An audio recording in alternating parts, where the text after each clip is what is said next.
All right, welcome to another podcast, Detroit Red Wings, Jason Sports on the YouTube of Jason Sports. Let's talk about what the Red Wings made today. They made a trade today for John Gibson, the goalie who was on the trade block longer than Angelina Jolie and Brad Pitt were together. He is going to go to the Detroit Red Wings for Peter Mrazek, a 27th second round pick and a 26th fourth round pick. But the interesting thing about this is the Red Wings traded a 76 overall pick for the 109 overall pick in 2025, but they also got a fourth round pick in 2026. So realistically, the Red Wings did not give a fourth round pick. They ended up getting one back in the trade with the Columbus Blue Jackets. So we talk about John Gibson and what he is able to do. He said some lean years in Anaheim.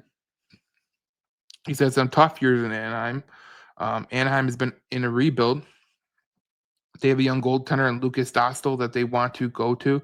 And he is their future. He's like their Sebastian Cossa, but he's actually ready at this point because Dostal's been in that system for 4 or 5 years.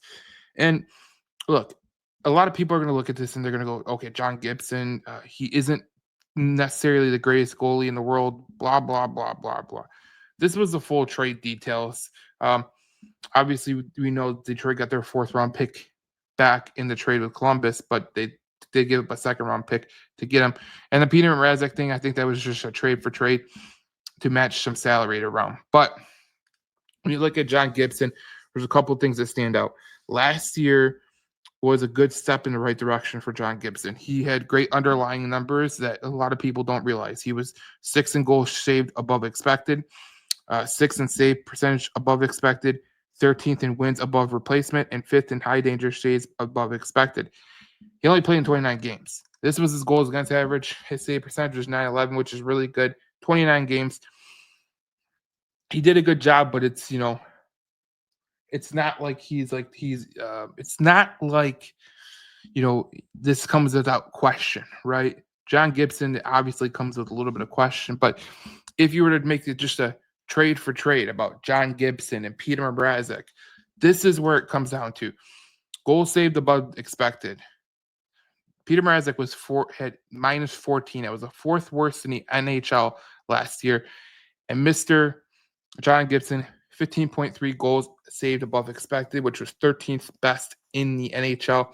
And when you think about the goal saving aspect, yes, the Detroit Red Wings need to get better at the defense, but they needed a goaltender to help them out.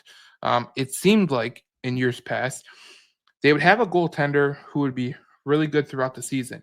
Like Cam Talbot was really good throughout the season last year. And the second guy couldn't hold on. He couldn't hold on. It was either he was off and on. Last year was Alex Lyon. The year prior, I forget who the second goaltender was, James Reimer. So they never had a good 1A, 1B. I feel like with Cam Talbot and John Gibson, they have a good 1A, 1B. They need to shore up the defense. Absolutely. There's no doubt about it. That's something that's going to have to come in free agency or a trade, whatever the case may be. So, look, here's the thing.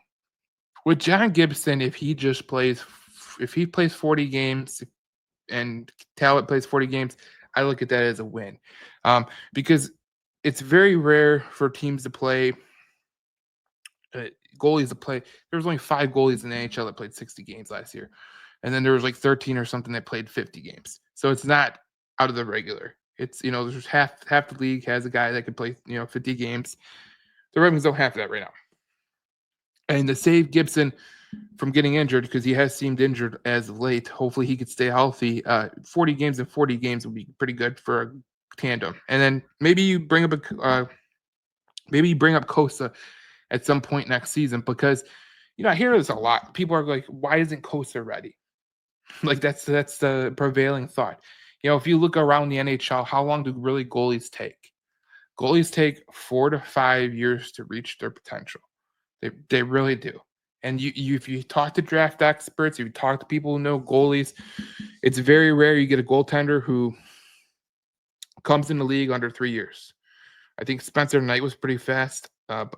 Askarov, who was drafted a couple years ago, he came up pretty fast, but then he got traded to the Sharks. But the guy who was drafted right alongside Sebastian Costa hasn't played in the NHL yet. Jasper Wallstedt of the Minnesota Wild.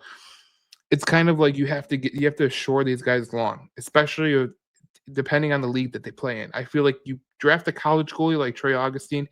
I feel like he can come into the NHL a lot quicker than a kid that comes from the WHL or the Quebec Major Junior Hockey League or the OHL. I just feel like that's the better case. So the Detroit Red Wings got better at goaltending today. It's gonna be huge what they could do with John Gibson. What are they going to do, and how are they going to help out the goaltenders? Obviously, we know last year Detroit was not good at getting the puck out of their own end. We know that Detroit could never really get the puck out of their own end, like I just said. But it just seemed like they just couldn't. They couldn't transition good out of their own end, and they couldn't get out of when they were getting pressured in their own end. It seemed like I think it was 53% of the time the Red Wings were in their own end, and it was because of puck possession. If you can't, get the puck out, you're pretty much done. And the Red Wings have given a lot of shots the last couple of years. I felt like the Derek Lalonde system was terrible. He played it like it was Tampa Bay, and this is not Tampa Bay yet.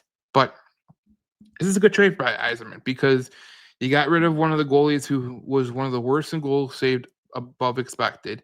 You got one of the best in the trade. You had to give up a second-round pick. But, if you talk to people around the league, they were saying that at the trade deadline, Pat Verbeek wanted Anton Johansson, and he wanted a first-round pick. That's what he wanted at the trade deadline. And for you to give up a second-round pick and swap Mrazek, you got the fourth-round pick back with the trade with Columbus. It's a total win. And this is step one of the offseason. This is not going to be the end-all, be-all. And Stevie Y knows that. But it'll be interesting to see what he's able to do at the free agency mark, at the trade deadline, with the trades that are going to come out. It's going to be very, very interesting. This is going to be, we were told coming into this draft that there would be a lot of trades. There wasn't a lot of trades in terms of players, but this was a pretty big trade for the Detroit Red Wings getting John Gibson because, look, no matter how you slice it, the Red Wings needed a goaltender. I couldn't feel comfortable with Peter Mrazek as a 1A, 1B to Cam Talbot. And let's be honest, the team that you were really going against in terms of trying to get a goaltender was the Edmonton Oilers. So you kind of have to overpay to pay the freight because the team that was in the Stanley Cup Finals, they need a goaltender as bad as you do. And they were in the Stanley Cup Finals. And there's other teams that are looking for goaltenders, but the reality of the situation is like when you think about Jake Allen and Alex Lyon might be your two best goaltenders on the free agency market, we really hit the apex of how weak this goaltender market is. So we'll see what happens with the Red Wings. This was a great trade for the Red Wings to get a goaltender that they had to get. Obviously, Mrazek, he came over in the trade deadline last year, and you basically swapped him for Gibson and a second-round pick, and that's not a bad deal for the Red Wings. So moving forward, let's see what the Red Wings do in free agency. Let's see what they do throughout the rest of the draft. They drafted a good amount of players today. Zvacek was the guy that I like. Yenborg is another guy I like. And they've done a really good job at this draft. I did a video on Carter Bear yesterday. He's going to be a guy to watch out for. But some of these draft picks are going to come down maybe 3 or 4 years from now. So we'll see what happens with the Detroit Red Wings throughout the rest of the offseason. Obviously, we'll be following along here on the JC Sports YouTube page, and then we will see you guys in the next video to talk more Detroit Red Wings hockey on the JC Sports YouTube page and a regular podcast. Thank you. I will see you next.